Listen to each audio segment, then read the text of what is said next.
Dear student, in the last lecture, we are seeing diseases occurring due to mutation in single genes, monogenic disorders. म्हणजे एक जनकी उत्पन्नामुळं होणारे रोग किंवा ज्यालाच आपण त्या ठिकाणी एक जनकी विकृती त्या ठिकाणी पाहत आहोत. याच्यामध्ये आपण त्या ठिकाणी पहिला डिसीज त्या ठिकाणी पाहिला होता अल्बिनिझम्स, ज्याला आपण त्या ठिकाणी वर्णहीनता त्या ठिकाणी म्हणता नसतो. याच्यामध्ये आपण पाहिले की असणारे जे काही मुलं जे आहेत तर त्या मुलांच्या केसांचा रंग, डोळ्यांचा रंग या ठिकाणी आपल्या लक्षात येतं नसते की केस त्या ठिकाणी पांढरे असतात, डोळे सामान्यतः त्या ठिकाणी गुलाबी त्या ठिकाणी असतात. त्याच्यानंतरचा दुसरा डिसीज आपण पाहिला होता की सिकल सेल ॲनिमिया, ज्याला आपण त्या ठिकाणी दात्रपेशी पांडुरोग त्या ठिकाणी म्हणताना दिसतो. म्हणजे अशा प्रकारचे असणारे जे काही हा जो काही डिसीज जो आहे तर तो डिसीज आपण पाहिला अनुवंशिक अशा प्रकारचा आजार आहे. गर्भधारणेच्या वेळी जनुकीय बदलांमुळं हा आजार त्या ठिकाणी होताना दिसतो. आई आणि वडील दोघेही जर त्या ठिकाणी सिकलग्रस्त वाहक जर असेल तर त्यांची असणारे जे काही अपत्य जे आहे तर त्या अपत्यांना हा त्या ठिकाणी रोग जो आहे तर तो रोग त्या ठिकाणी होऊ शकतो. आणि म्हणून आपण त्या ठिकाणी पाहिले की सिकल सेल वाहक किंवा सिकलग्रस्त असणारे जे काही व्यक्ती जे आहेत तर त्या व्यक्तींना आपापसामध्ये त्या ठिकाणी विवाह जो आहे तर तो विवाह त्या ठिकाणी करू नये असं आपण त्या ठिकाणी मागच्या तासाला त्या ठिकाणी पाहिलं होतं. याच्यानंतर पुढे पहा की there are 2 types of the persons affected by sickle cell anaemia. आता काय सांगितलेले की सर्वसाधारणपणे आपल्याला या ठिकाणी असं सांगितलेलं आहे की सिकल सेल जे आहे तर त्या सिकल सेल आजारानं बाधित असणाऱ्या जे काही व्यक्ती जे आहेत तर त्या व्यक्तींचे 2 प्रकार आपल्याला या ठिकाणी सांगितलेले. आता पहिला प्रकार काय आहे की सिकल सेल ॲनिमिया कॅरियर, त्याला AS म्हटलेलं आहे.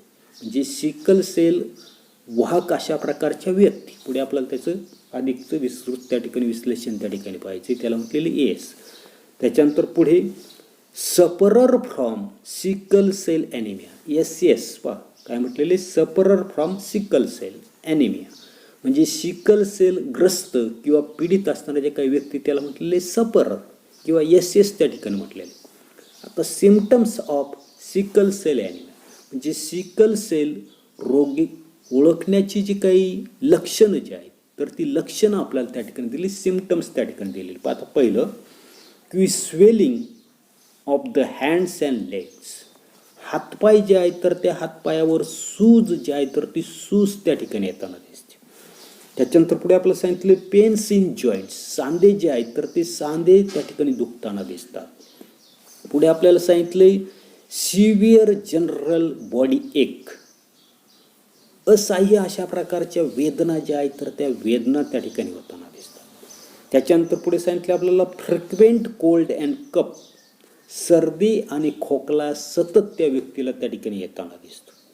त्याच्यानंतर कॉन्स्टंट लो ग्रेड फेवर म्हणजे अंगात त्या ठिकाणी बारीक अशा प्रकारचा ताप जो आहे तर तो ताप त्या ठिकाणी येताना दिसतो.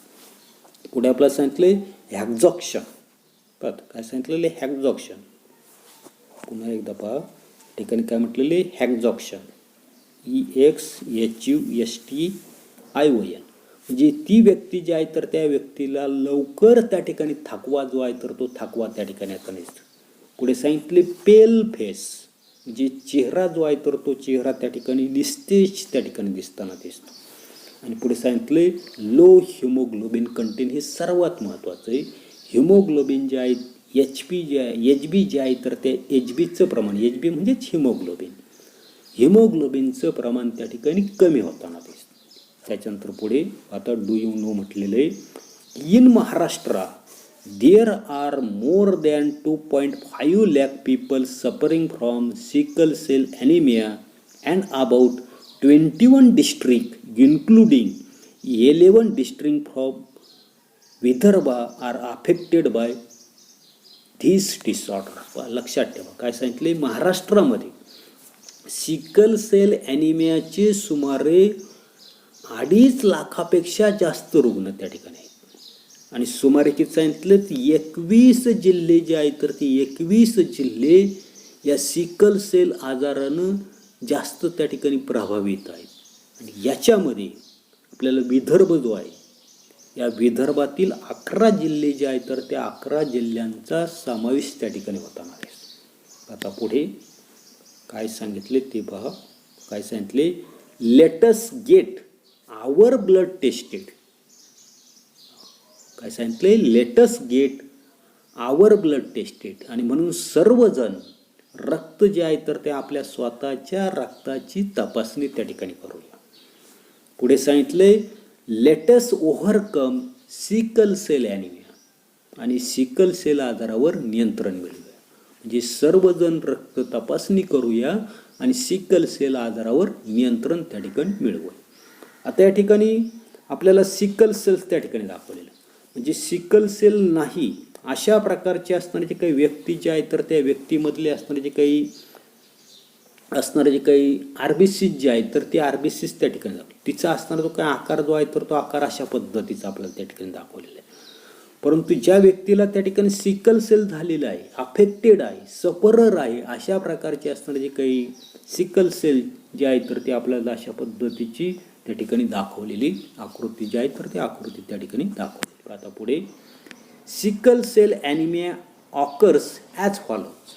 म्हणजे सिकल सेल आजार जो आहे हा आजार पुढील प्रकारे त्या ठिकाणी होतो. आता कसा होतो पहा, की सिम्बॉल दाखवलेला आपल्याला ए म्हणजे काय तर सर्वसाधारणपणे सामान्य अशा प्रकारची व्यक्ती की जिला त्या ठिकाणी सिकल सेल झालेला नाही. दुसरं आपल्याला सांगितलं AS म्हणजे कॅरियर. आता कॅरियर म्हणजे त्याच्यापैकी व्यक्ती जी आहे तर त्या व्यक्तीला त्या ठिकाणी हा जो काही सिकल सेल जो आहे तर तो सिकल सेल त्या ठिकाणी झालेला आहे. त्याच्यानंतर पुढे आपल्याला दिलेले SS याला आपण सफरर त्या ठिकाणी म्हटलेले, म्हणजे सिकल सेल ग्रस्त पीडित अशा प्रकारची व्यक्ती. आता पहिलं मॅन आणि वुमेन त्या ठिकाणी सांगितलं, म्हणजे अशा प्रकारचा पुरुष आणि स्त्री की दोघे त्या ठिकाणी AA आहे. AA म्हणजे सामान्य आहे. मग सामान्य जर असेल तर काय होईल पहा, प्रोजेनी म्हणजे सिकल सेल अपत्य निर्मिती काय होईल नेमकं कशी त्या ठिकाणी असेल तर ते आपल्याला पाहिजे. आता दोघे कशी आहेत, AA आहे म्हणजे सामान्य आहेत. आता पुढे normal progeny if both parents are normal. म्हणजे आई वडील दोघेही त्या ठिकाणी सामान्य असतील, म्हणजे दोघांपैकी एकालाही त्या ठिकाणी सिकल सेल नसेल तर सर्वच्या सर्व अपत्य जे आहे तर ते कशी असतील, निरोगी त्या ठिकाणी जन्माला त्या ठिकाणी येते. पुढे दुसरं मॅन काय म्हटलेले AA और AS. म्हणजे असणारा जो काही पुरुष जो आहे तर तो पुरुष सामान्य असेल किंवा वाहक असेल. पुढे स्त्री जी आहे तर ती स्त्री कशी असेल, AS और AA.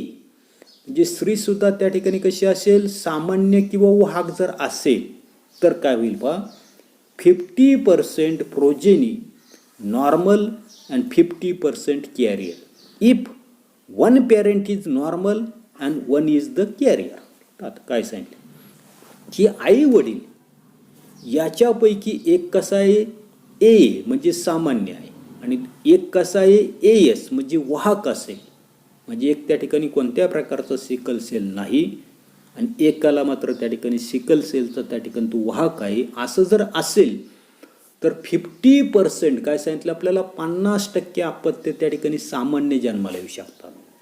आणि 50% म्हणजे त्या ठिकाणी जी काय असेल, म्हणजे एखादं मूल त्या ठिकाणी काय होऊ शकतं, सिकल सेल बाधित त्या ठिकाणी असू शकतं किंवा एखादं मूल त्या ठिकाणी सिकल सेल त्याला असू शकत नाही. असं 50% सांगितले. म्हणजे आई आणि वडील यापैकी एक सामान्य एक वाहक जर असेल तर 50% अपत्य त्या ठिकाणी सामान्य असू शकतात, तर 50% अपत्य ती वाहक म्हणजे सिकल सेल ग्रस्त अशा प्रकारचे जन्माला त्या ठिकाणी येऊ शकतात. त्याच्यानंतरचं तिसरं आपल्याला सांगितले पहा, तिसऱ्यामध्ये काय सांगितले की पुरुष जो आहे तर तो AA और SS म्हणजे सामान्य किंवा पीडित त्या ठिकाणी असू शकतो, सफरर त्या ठिकाणी असू शकतो. किंवा असणारी जी काही स्त्री जी आहे तर ती स्त्री सुद्धा कशी असतील, SS म्हणजे सफरर आहे किंवा सामान्य.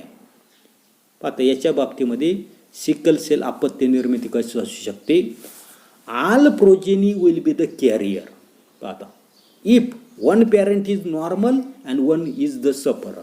इथे मात्र महत्त्वाचं आपल्याला सांगितले की आई आणि वडील याच्यापैकी एक सामान्य आणि एक जर त्या ठिकाणी पीडित जर असेल का नीट लक्षात ठेवा. AS म्हणजे आपण वाहक म्हटलेलं आहे, SS म्हणजे त्या ठिकाणी पीडित त्या ठिकाणी म्हटलेलं आहे. म्हणजे आई आणि वडील याच्यापैकी एक सामान्य आहे आणि एक मात्र कसं आहे, पीडित त्या ठिकाणी आहे, सफरर आहे. असं जर असेल तर सर्वच्या सर्व अपत्य त्या ठिकाणी सिकल सेलचे त्या ठिकाणी वाहक त्या ठिकाणी असू शकतात. पुढे चौथं आपल्याला कंडिशन त्या ठिकाणी सांगितलेली पहा की पुरुष जो आहे तर तो AS आहे. AS म्हणजे त्या ठिकाणी वाहक आहे आणि स्त्री सुद्धा कशी आहे, AS आहे, वाहक आहे. 25% progeny normal, 25 sufferer and 50% carrier if both parents are the carrier. दोघेच्या दोघे कसे आहेत, AS आहेत. म्हणजे स्त्री असेल पुरुष असेल दोघेच्या दोघे त्या ठिकाणी वाहक त्या ठिकाणी आहे. म्हणजे आई वडील दोघे त्या ठिकाणी वाहक जर असेल तर 25% त्या ठिकाणी काय सांगितले, नॉर्मल सामान्य जन्माला येऊ शकतात. त्याच्यानंतर 25% सफरर, 25% त्या ठिकाणी पीडित त्या ठिकाणी असू शकतात आणि 50% कॅरियर आणि 50% वाहक अपत्य त्या ठिकाणी जन्माला त्या ठिकाणी येऊ शकतात. पाचवी कंडिशन आपल्याला त्या ठिकाणी दिलेली, काय दिलेली पाचवी कंडिशन, तर पुरुष जो आहे तर तो AS और SS म्हणजे पुरुष जो आहे तर तो वाहक आणि सफरर. स्त्री जी आहे तर ती स्त्री सुद्धा काय सांगितली, SS और AS म्हणजे पीडित किंवा वाहक जर असेल तर. आता काय सांगितले, कशा प्रकारची सिकल सेल अपत्य निर्मिती होऊ शकते, तर 50% progeny carrier and 50% sufferer if one parent is carrier and one is sufferer.